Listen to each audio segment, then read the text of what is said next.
Pegang dong. Ya. Wih, warna. 1 juta ya? 2 juta? 299.000. HP Asia kini ada juga yang layar warna, cuma 299.000. Beli dong. Ya, iklan yang kalian lihat tadi adalah iklan HP Asia. HP murah yang cukup fenomenal di Indonesia pada masa itu. Slogan iklannya catchy, tarif telepon murah, dan HP-nya punya desain unik. Tapi ada satu hal yang bikin orang sering bertanya-tanya, kenapa sih Asia cuma fokus ke CDMA, bukan GSM?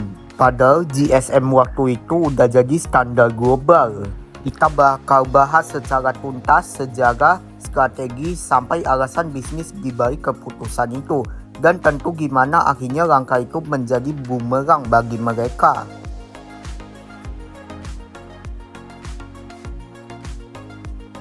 Kita mundur ke awal tahun 2000-an. Waktu itu dunia telekomunikasi di Indonesia lagi ramai-ramainya dengan dua kubu, yaitu GSM dan CDMA. Kalau GSM itu adalah Global System for Mobile Communication, sedangkan CDMA itu singkatan dari Code Division Multiple Access. GSM udah lebih dulu populer lewat operator besar kayak Telkomsel, Indosat, dan XL. Sedangkan CDMA masuk sebagai alternatif yang digadang-gadang jauh lebih efisien, kualitas suara lebih jernih, dan tarif bisa lebih murah. Disitulah muncul nama Asia, produk dari Barclays Telecom.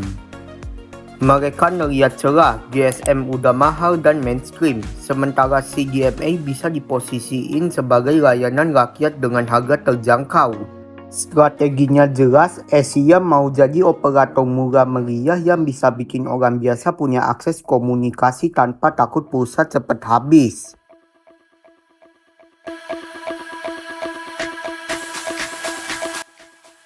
Nah, pertanyaannya, kenapa sih Asia mantap banget di CDMA?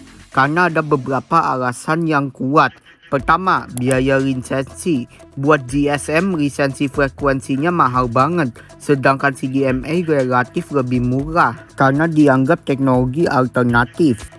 Buat perusahaan kayak Barclays Telecom, modalnya gak sebesar Telkomsel, jelas lebih realistis masuk lewat jalur CDMA.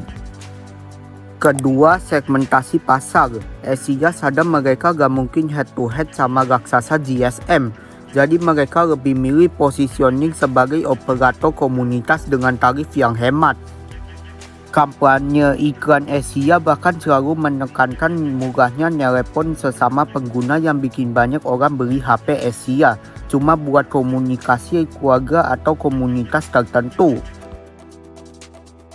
Ketiga, kontrol perangkat. CDMA punya sistem yang lebih tertutup dibanding GSM.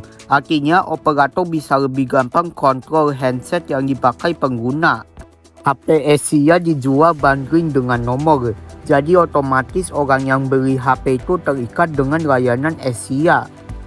Dari sisi bisnis ini menguntungkan karena pelanggan susah kabur ke kompetitor.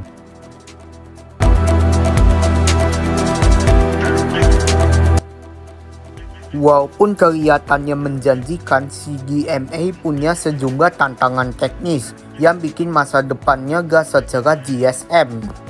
Yang pertama, keterbatasan perangkat. HP berbasis CDMA gak sebanyak GSM. Brand global kayak Nokia, Sony Ericsson, dan Samsung lebih fokus ke GSM karena itu standar internasional. Jadi variasi HP Asia terbatas. Desainnya sering dianggap ketinggalan zaman dan gak banyak pilihan modelnya. Coverage jaringan. Walau secara teori CDMA lebih efisien, realitanya pembangunan BTS butuh biaya besar. Asia gak mampu memperluas jaringannya ke seluruh pelosok. Layanan Asia cuma kuat di kota besar, tapi begitu keluar kota sinyalnya hilang.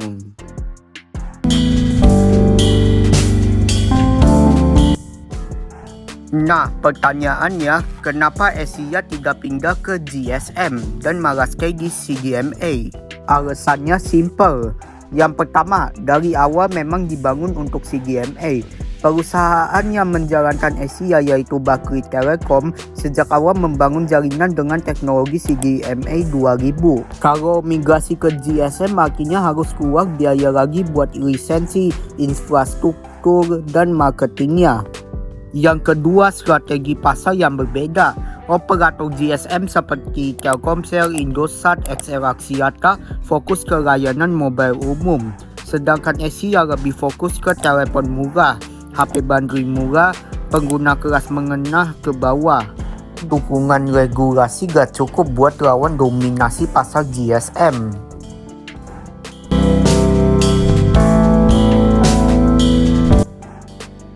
Asia sempat punya masa kejayaan. Banyak anak muda dan pekerja urban pakai HP Asia buat komunikasi murah.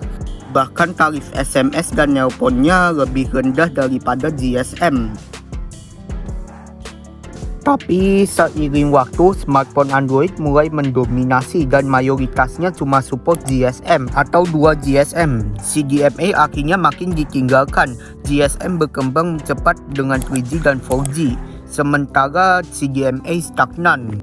Produsen handset global OGA bikin model CDMA terbaru karena nggak ada pasar internasionalnya. Akibatnya Asia kesulitan nyari perangkat baru buat dijual bundling. Banyak pengguna ngerasa ketinggalan zaman karena HP Asia gak bisa pakai aplikasi modern kayak BBM atau WhatsApp di awal hype-nya. Waktu pemerintah lebih mendorong jaringan GSM dan 4G LTE, CDMA makin gak punya masa depan. Namun Asia tetap bersikeras di jalur CDMA dan perlahan kehilangan pelanggan. Terjerat hutang sampai akhirnya benar-benar tenggelam dari pasar.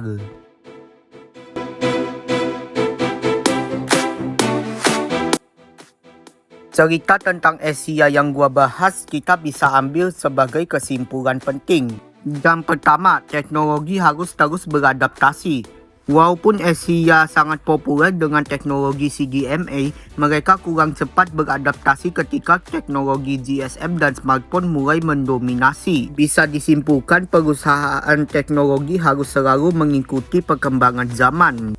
Kedua, strategi sukses sekarang belum tentu berhasil selamanya. Dulu strategi Asia sangat berhasil sebagai HP murah, telepon murah.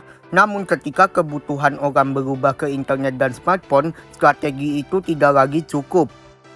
Ketiga, inovasi harus terus dilakukan. Perusahaan yang berhenti berinovasi biasanya akan kalah dengan kompetitor yang lebih cepat beradaptasi.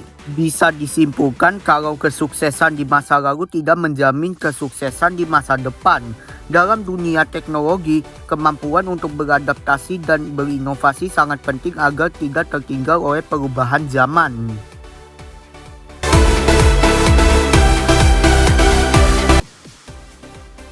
Pertanyaannya, kenapa HP Asia cuma fokus ke CDMA bukan GSM? Adalah karena strategi bisnis, biaya lisensi yang murah, segmen pasar kelas bawah, dan support regulasi waktu itu. Sayangnya semua itu nggak cukup buat ngelawan arus global GSM dan smartphone. Sekarang Asia tinggal kenangan, tapi kisahnya tetap relevan buat dipelajari. Karena ngingetin kita kalau dalam dunia teknologi salah milih standar bisa berakibat fatal. Sekarang gua mau nanya ke kalian, pernah punya HP Asia gak? Tipe apa dan pengalamannya gimana? Tulis di kolom komentar ya. Terima kasih banyak untuk kalian yang sudah menonton video kali ini. Dan kalau kalian suka jangan lupa di like dan subscribe channel ini ya guys, biar gua semangat nontonnya. Terima kasih semuanya yang udah nonton video kali ini dan sampai jumpa di video berikutnya. Bye bye.